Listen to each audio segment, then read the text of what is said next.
Mãe com exclamação. Quer dizer, a gente fica pensando assim, esse filme é o quê? É um grito de socorro? É um grito de terror? Eu, quando eu vi esse filme, eu fiquei meio perdido. Fiquei, será que é um thriller psicológico? Será que é uma história de amor sombria? Um conto moral? É tudo isso. Mas é também uma alegoria bíblica. O Javier Bardem, por exemplo, é um poeta, né? O dono da palavra. Ele é Deus, né? O dono da palavra. A palavra o quê? É a Bíblia. E aí a gente fica pensando assim, é um poeta com crise de inspiração, com crise criativa. Ele mora com a esposa dele, que é a Jennifer Lawrence, numa casa no meio do nada, num lugar meio paradisíaco. Ela vive sempre descalça e sempre cuidando da casa.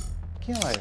Ela é a mãe natureza. Eles vivem ali, quer dizer, Deus e a mãe natureza. E aí aparece o Ed Harris, personagem estranho, meio sinistro, uma visita inesperada. E de repente o Javier Bardem já começa a tratar o cara como velho amigo, amigo de infância. E a Jennifer Lawrence começa a ficar preocupada. Quem é esse cara? De onde é que surgiu ele? Aí a Jennifer Lawrence percebe que o Ed Harris tem uma cicatriz recente na região das costelas. E de repente aparece a Michelle Pfeiffer, toda sedutora também, outra visita inesperada. Quem ela é? Ela é Eva. Até a Jennifer Lawrence perguntou para o Javier Bardem, você sabia que ele era casado? Ele não era casado, ela saiu da costela dele. Aí depois aparecem dois sujeitos lá, dois rapazes, que são os filhos do casal, brigando até a morte, Caim e Abel. Quer dizer, todas as referências bíblicas. Quando eu comecei a ver o filme, eu não estava entendendo nada. Mas uma coisa foi me levando a outra, fui começando a compreender. Eu gostei de ser levado assim, meio no escuro, tateando, assim. Eu gostei de ser conduzido pelo Darren Aronofsky, o diretor e roteirista. Ele gosta de criar essa sensação de desconforto no público. Aí depois aparece uma multidão. São aqueles fanáticos que vão lotando, enchendo a casa, todos os cômodos da casa. É aquela multidão de fiéis, fanáticos que vão lá para cultuar o seu Deus. Aí tem uma outra metáfora, metáfora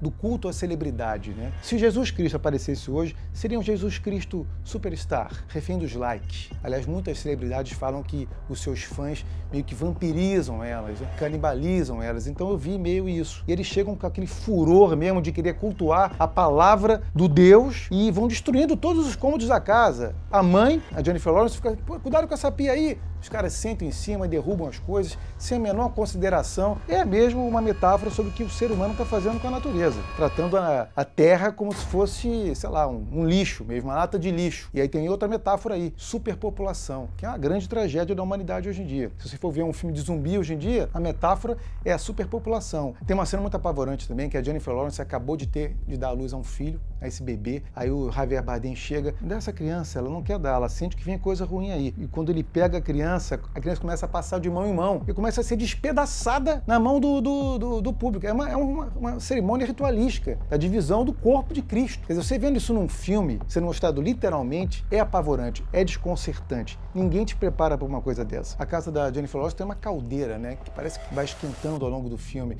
Eu tinha pensado assim, é o inferno. Mas não é inferno, não. Talvez seja até as entranhas da Terra, né? A Terra está começando a perder a paciência com a humanidade e pode explodir a qualquer momento. Os personagens não têm nome. É sempre o homem, a mulher, e nos créditos aparecem com a inicial minúscula. O único que aparece com a inicial maiúscula é ele, que é o Javier Bardem, Deus, que é como a gente se refere a Deus, sempre com a inicial maiúscula. O Darren Aronofsky, o diretor roteirista, né, como já disse, ele já fez outro filme bíblico, Noé, também vigoroso, também visceral, violento. Ele não faz um retrato da Bíblia como a gente imagina que seria um filme bíblico, épico. Ele te carrega ali e mostra nas entranhas mesmo, deixa você desconfortável. Aliás, todos os filmes dele são viscerais. Requiem para um Sonho, Cisne Negro, O Lutador, é sempre assim. O legal de Mãe é que é um filme que não tem trilha sonora, mas em compensação tem um design de som espetacular que deixa você assim, dentro da casa. Você consegue ouvir cada estalido de madeira.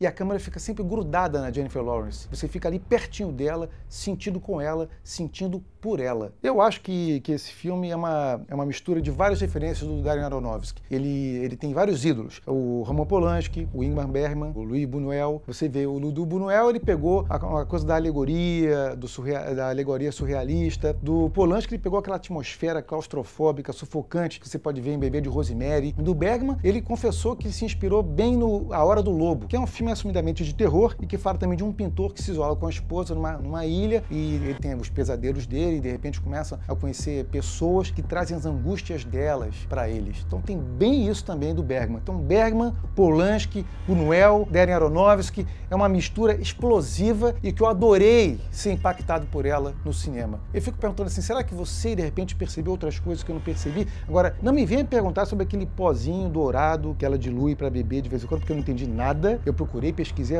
e ele não falou pra ninguém. Ele falou assim, olha, procura a referência na literatura vitoriana. Se você aí conseguir entender que tipo de referência é essa, me escreve, me diz, me elucide, por favor. E outra coisa, com esse filme, a gente pode ter certeza que Mãe não é igual. Mãe não é tudo igual. God help you. E aí, curtiu esse vídeo? Então vai lá no Telecine Play, que tem uma playlist especial chamada Telecine Recomenda, filmes intrigantes. Até a próxima!